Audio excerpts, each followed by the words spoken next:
जय हिंद बच्चों। मैं अजय कुमार वाराणसी उत्तर प्रदेश से आपके अपने चैनल नौ शिक्षण पे स्वागत करता हूँ। बच्चों, ऐसे काफ़ी प्रश्न मैंने साइंस के बताए हुए हैं और आज मैं कुछ जर्नलाइज आपको इम्पोर्टेंट पॉइंट्स बताने जा रहा हूँ। तो देखिए, श्रेष्ठा में इस टॉपिक से प्रश्न आते हैं। अभी और भी टॉपिक्स मैं पढ़ाऊँगा आज के वीडियो में, तो उसको जानना ज़रूरी है क्योंकि उससे सवाल बनते हैं और उसको अगर आप जान लेंगे तो आसानी से सवाल को कर लेंगे।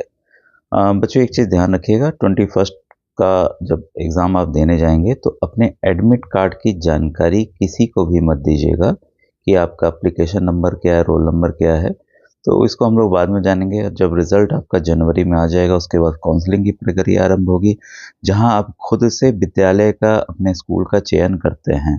तो उसमें आप व्हाट्सएप ग्रुप और चैनल जुड़े रहिए ताकि आपको सभी जानकारी एकदम तुरंत और सही जानकारी मिल सके। और बच्चों, लास्ट ईयर भी समस्त भारत श्रेष्ठ परिवार संघ ने टॉप 100 वाले बच्चों को ट्रॉफीज और मेडल दिए थे। इस बार भी हम लोग देने जा रहे हैं। तो बच्चों देखिए, कुछ इंपॉर्टेंट पॉइंट्स है, उसको आप ध्यान रखिएगा। यहाँ पर पीयूष ग्रंथि या पिट्यूटरी ग्लैंड जिसे इंग्लिश में कहते हैं, यह एक ग्रोथ हार्मोन है, यानी कि वृद्धि हार्मोन है। थायराइड जो है आपकी थायरोक्सिन हार्मोन निकलता है इसमें से, ठीक है। एड्रिनल जो है एड्रेनलिन देता है। अग्नाशय यानी कि पैंक्रियाज आपका इंसुलिन देता है। वृषण यानी कि टेस्टिस आपका एंड्रोजन, जो कि टेस्टोस्टेरोन एंड्रोजन देता है। अंडाशय ओवरीज जो है एस्ट्रोजन हार्मोन देते हैं, ठीक है। यहाँ पर ध्यान रखिएगा, यौनारंभ में लड़कों में स्वर यंत्र के बढ़ने से जो यंग अंग गले में सुस्पष्ट उभरा हुआ नजर आता है उसको एडम्स एप्पल कहते हैं। तो ये लड़कों में ही पाया जाता है। किसी भी परिवार में लड़के या लड़की का जन्म किसी गुणसूत्रों पर निर्भर करता है, तो लड़के के गुणसूत्र पर निर्भर, जो पिता है उसके गुणसूत्र पर निर्भर करेगा। थायरोक्सिन हार्मोन का मुख्य तत्व क्या है? इसमें आयोडीन है। आयोडीन की कमी से होने वाला घेंगा रोग, जैसे गाइटर कहते हैं, सभी जानते होंगे। मास्टर ग्लैंड किसे कहते हैं? पीयूष ग्रंथि को। ये जो पिट्यूटरी ग्लैंड है इसे ही मास्टर ग्लैंड कहा जाता है, ठीक है। हार्मोन को शक्कर का स्तर नियंत्रित जो इंसुलिन करता है तथा ग्लूकोजन करता है। आपातकालीन हार्मोन जो एड्रेनलिन है, ठीक है। मनुष्य की कोशिका में केंद्रक में कितने जोड़े गुणसूत्र पाए जाते हैं? 23, टोटल 46 होता है। किस तत्व की कमी से टैडपोल वयस्क नहीं हो पाते, मतलब उसमें मेटामॉर्फोसिस नहीं हो पाता? तो आयोडीन। टेस्टोस्टेरोन नर हार्मोन है, जबकि एस्ट्रोजन जो है मादा हार्मोन है। तो देखिए, पॉइंट्स हैं, इस पे क्वेश्चंस रहेंगे, उसको भी हम लोग करते चलेंगे और जो इम्पोर्टेंट है वो मैं सोच रहा हूँ आपको बताते चलो। एक बार देख लें आप लोग, एक मिनट। हाँ, ये वाला पॉइंट इम्पोर्टेंट है, ये मैं करा देता हूँ। ये टॉपिक अभी मैंने कराया नहीं है, इस पे आए हुए क्वेश्चन भी हम लोग देख लेते हैं। एक मिनट, कहाँ से शुरू हुआ ये वाला टॉपिक? यहाँ से, ठीक है।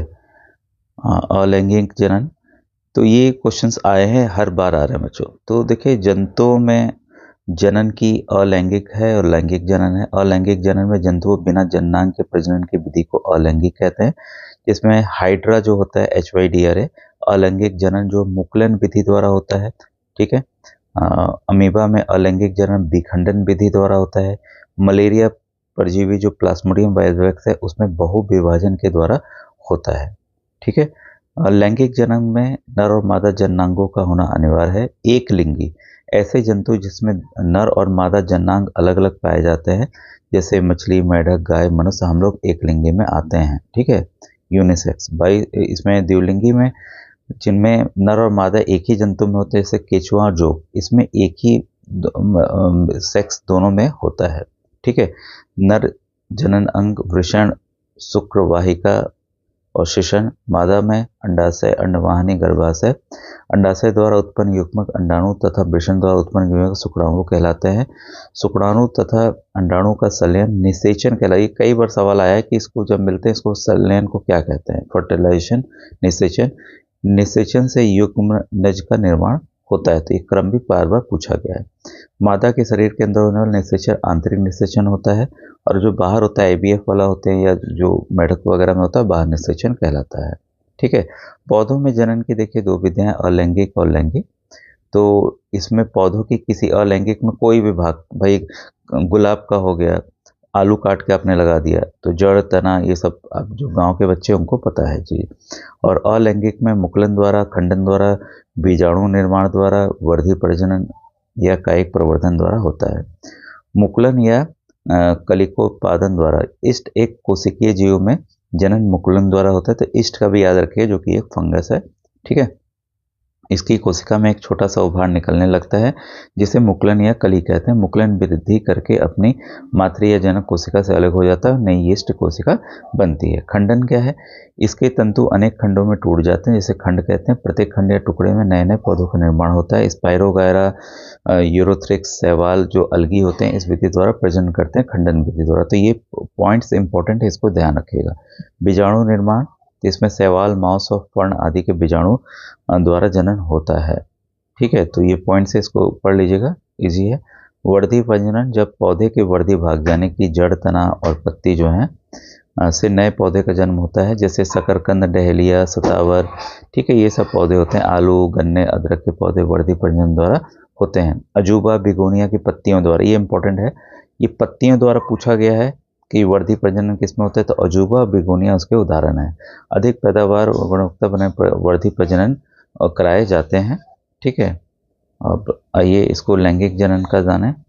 इसमें आपका गुड़हल, सरसों, मटर, सेम वगैरह ये सब आते हैं। इसमें लैंगिक जनन क्रिया मर्द भागीदारी होती है। जिन पौधों में पुंकेसर, जिन्हें नर जन, ये कई बार आया है कि ये किसका भाग है। स्त्री केसर में ये मादा जननांग एक ही पुष्प में पाए जाते हैं, इन्हें द्विलिंगी पुष्प कहते हैं। तो ये इसके एग्जाम्पल, इसको ध्यान रखिएगा। और जिन पौधों में पुंकेसर अलग अलग पाए जाते हैं उसको एक लिंगी पुष्प कहते हैं। देखिए द्विलिंगी वाला ज़्यादा इंपॉर्टेंट है, गुड़हल, सरसों, मटर, सेम। और एक लिंगी में आपका पपीता, मक्का, ककड़ी, लौकी, कद्दू ये आते हैं। ये पॉइंट जरूर याद रखिएगा। पुष्प के भाग कई बार आए हैं कि कौन सा पुष्प का भाग है, तो एक समान पुष्प में देखिए 4 भाग पाए जाते हैं। ठीक है, और ये स्त्री का भाग है, इसको एकदम याद रखिए। ठीक है, और ये आपका पुष्प के भाग हैं, अलग अलग पुष्प के भाग हैं, इसको ध्यान रखना है। ठीक है, बाह्यदल, ठीक है, इसको आप देख लीजिए। दल, इसको देख लीजिए। पुंकेसर, ठीक है। स्त्री केसर, इसके मध्य में स्थित होता है, यह पुष्प का मादा भाग होता है स्त्री केसर। इसमें अंडाशय, अंडाशय लगी नलिका, संरचना, वर्तिका, वर्तिका के अग्रभाग पर फूली हुई रचना। ठीक है, ये पॉइंट्स देखिए ध्यान रखना है क्योंकि क्वेश्चंस इससे आए हैं बच्चों। फिर आप सोचेंगे कि अरे कहाँ से आ गया क्वेश्चन। परागण और ये सब छोड़ देते हैं, निषेचन। और अब आइए डायरेक्ट क्वेश्चंस पे आते हैं। देखिए क्वेश्चंस आए कैसे हैं, इसको पहले इसको समझ लें, इस टॉपिक से क्वेश्चंस आए कैसे हैं। इसके बाद हम लोग कुछ अन्य क्वेश्चंस को करने का प्रयास करते हैं। ठीक है, अब यहाँ से देखते हैं। अलैंगिक जन्म से संबंधित कथन पहचाने। अब देखिए टॉपिक मैंने पढ़ा दिया, ठीक है। अब इसमें हमें कथन पहचानना है, तो इसमें कौन सा कथन क्या पूछा है, इसमें से कौन सा कथन पहचानी है। अच्छा, मेरे ख्याल से सही कथन का ही होगा इसमें। ठीक है, तो इसमें केवल सूक्ष्मजीवों में पाया जाता है, नहीं ये गलत है। इसके बाद है आपका हाइड्रा में मुकुलन अलैंगिक जनन का उदाहरण, ये एकदम सही है। डॉली भेड़ एक क्लोन अलैंगिक जनन का, नहीं गलत है। द्विखंडन विधि एक प्रकार का अलैंगिक जनन है, ये सही है। तो ऑप्शन नंबर ए बच्चों 38 का ऑप्शन नंबर ए यहाँ पर सही। नेक्स्ट क्वेश्चन है मानव कोशिका में गुणसूत्रों के कितने युग्म पाए जाते हैं। तो ये तो इजी है, आप जानते भी हैं। 23 जोड़े होते हैं, कुल 46 होते हैं। निम्नलिखित में से कौन सा परायुज प्राणी है। ठीक है, तो इसका जो सही आंसर है बच्चों ऑप्शन नंबर सी, गाय।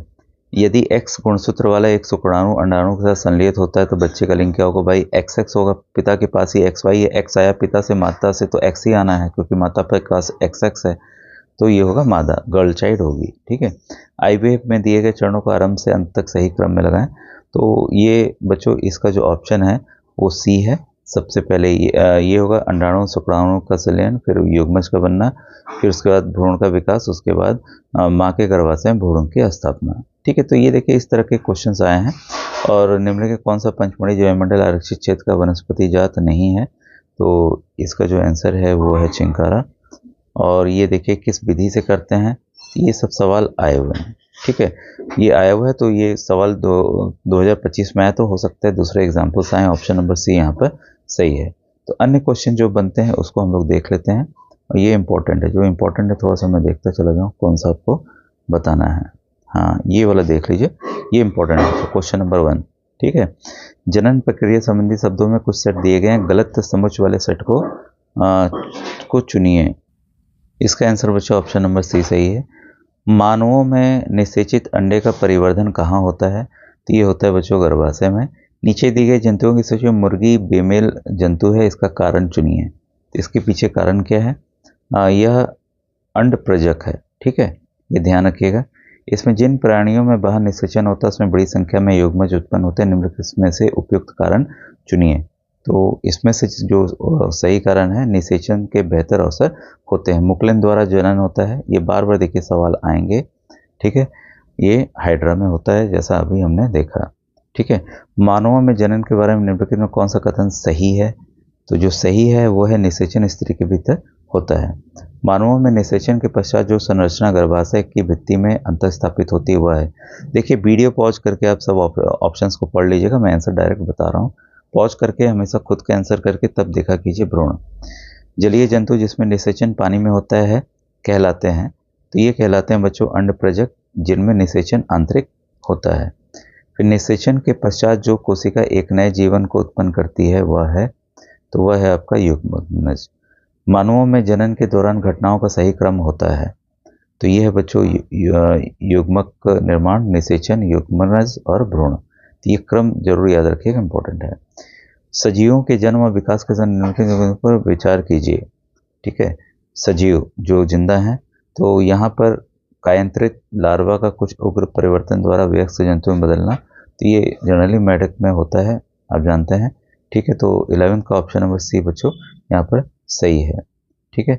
इसके बाद है क्लोनिंग के सर्वनिम्नलिखित कथनों पर विचार कीजिए, तो ये भी इम्पोर्टेंट है और यहाँ पर कौन सा सही है ये हमें बताना है। तो यह किसी समरूप कोशिका या किसी अन्य जीवित भाग अथवा संपूर्ण जीवों को कृत्रिम रूप से उत्पन्न करने की प्रक्रिया ये सही है। सर्वप्रथम सफलतापूर्ण उत्पन्न क्लोन डॉली नामक एक मादा भेड़ थी, एकदम सही है। डॉली एक फिन डॉर्सेट भेड़ की क्लोन थी, एकदम सही है। तो ऑप्शन नंबर डी यहाँ पर सही है। इन विट्रो फर्टिलाइजेशन, ठीक है। तो इसमें देखें क्या है, इसमें कौन से कथन आपके सही हैं? तो कथन एक पढ़ लें बार, इस तकनीक से निषेचन होने पर युग्मज जो जायगोट को लगभग 1 सप्ताह के भीतर विकसित करने के बाद मादाओं की गर्भाशय में स्थापित किया जाता है, एकदम सही है, ठीक है। इसको ध्यान रखिएगा।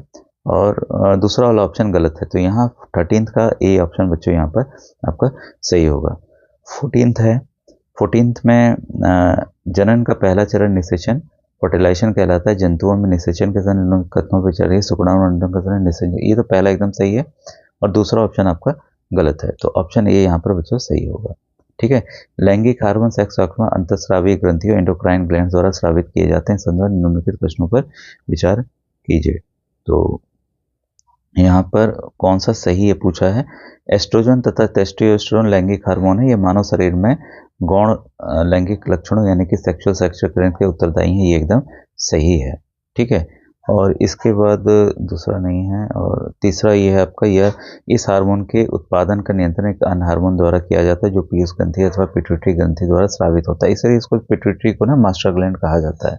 तो ऑप्शन नंबर सी बच्चों यहाँ पर सही है, ठीक है। और ये तो उल्टा ही दिया हुआ है, ठीक, इसका उल्टा कर लीजिएगा, ठीक है। इसके बाद है विचार कीजिए। देखिए विचार वाले प्रश्न बच्चों काफ़ी आएंगे, 16 पर विचार कीजिए और इसको हम लोग देखते हैं। यहाँ पर जब X गुणसूत्र वाले शुक्राणु अंडाणु को निषेच करता है, युग्मज में 2 XX गुणसूत्र होते हैं। जब मादा से एकदम लड़कियों का XX हार्मोन है, जब Y सूत्र तो नर मादा विकसित होता है, ये भी सही है। XY उसका होता है, पुरुष में एक जोड़ी लिंग गुणसूत्र होते हैं जिसमें XY होते हैं, एकदम सही है। शिशु के लिंग उदाहरण में पूर्णतः पुरुष के गुणसूत्र एकदम सही है, मैंने ये इसको समझाया हुआ है। तो ऑप्शन नंबर डी बच्चों यहाँ पर सही है। एड्स के ऊपर भी सवाल आने की पूरी संभावना है, तो यहाँ पर कौन सा कथन सही है? तो ऑप्शन नंबर, इसको देखें, ठीक है, एक मिनट, इसमें आपका ऑप्शन नंबर 1 और 4 सही है। एक खतरनाक जीवाणु द्वारा फैलती है, पीड़ित मां के दूध से सेवन शिशु को नहीं फैलता, बाकी ऑप्शन जो हैं वो गलत हैं, ठीक है। अब ये वाला जो है क्या कहलाता है, 18th का सही आंसर है बच्चों आपका रजोदर्शन, ठीक है। और इसका जो आंसर है 19th का आंसर है वो है प्लेनेरिया, ठीक है, भ्रूण के जिसके द्वारा सभी अंग पहचाने जा सकते हैं। तो 20 का है गर्भस्थ शिशु, ठीक है। इसके बाद है नाइट्रोजनी उत्सर्जित पदार्थ किस रूप में उत्सर्जित होते हैं, तो ये इंपॉर्टेंट क्वेश्चन है, इसको ध्यान रखिएगा। अमोनिया टैडपोल में, यूरिया वयस्क मेढक में यूरिया निकलता है, टैडपोल से अमोनिया निकलता है। अलैंगिक प्रजनन द्वारा एक जंतु का एक सटीक प्रतिकृति का उत्पादन क्या कहलाता है? तो 22 का सही आंसर है मुकुलन। जल में निषेचन करने वाले जलीय प्राणी क्या कहलाते हैं? तो इन्हें कहा जाता है बाह्य निषेचन सहित अंडयुज। मेढक का लार्वा एक अचानक प्रक्रिया, तो ये तो भाई बताया हुआ कई बार मैंने, यह है कायांतरण यानी कि मेटामॉर्फोसिस। क्लोनिंग निम्नलिखित में से किस जनन की विधि से उत्पन्न होता है? तो इसका सही आंसर बच्चों अलैंगिक जनन। अब निम्नलिखित में से कौन सा युग्म जो है गलत है? तो ये गलत है बच्चों, ठीक है, बाकी जो है वो सही हैं। और भी ऑप्शन थे क्या? एक मिनट, हाँ। आंतरिक निषेचन निम्न किस प्राणी में नहीं पाया जाता है? तो बाकियों में पाया जाता है भाई, मेढक में नहीं पाया जाता, बाकी में सभी में पाया जाता है। डॉली भेड़ का जन्म 1996 में हुआ था। यह पहली स्थलीय प्राणी थी जिसे, तो उसी को देखिए क्वेश्चन बदल के बाह्य निषेचन के माध्यम से पैदा किया गया था क्योंकि ये क्लोन थी, ठीक है। अति घटना है, बाह्य निषेचन अति सामान्य घटना है, किसमें है भाई ये? तो ये है आपका टोड, मेढक और तारामीन में, स्टारफिश में, ठीक है। तो 30 ये भी क्वेश्चन एक अलग, इसको ध्यान रखने में कौन सा अंड प्रजक है? तो इस तरह के सवाल आ सकते हैं, ठीक है। बाह्य निषेचन इनमें होता है, तो मछली में। टैडपोल में केंद्रित पानी में होना चाहिए, क्या जरूरी है? आयोडीन जरूरी है, भी सवाल आया हुआ है, ठीक है। मुर्गी क्या है? मुर्गी एक अंड प्रजक है। अमीबा किससे करता है? ये देखिए एकदम आना चाहिए, देव विभाजन द्वारा, ठीक है। टैडपोलों में अपर्याप्त रह जाता है, तो ये भी क्वेश्चन देखिए इस पे आधारित है, थायरोक्सिन। आधुनिक मानव जंतु किस वर्ग में रखा गया है? तो इसका सही आंसर बच्चों प्राइमेट्स में रखा गया, हम लोग प्राइमेट्स में हैं, ठीक है। तो ये सवाल इस तरह से बच्चों बदल के आपके आ सकते हैं। अब चलिए मिलेंगे नेक्स्ट वीडियो में। Thank you.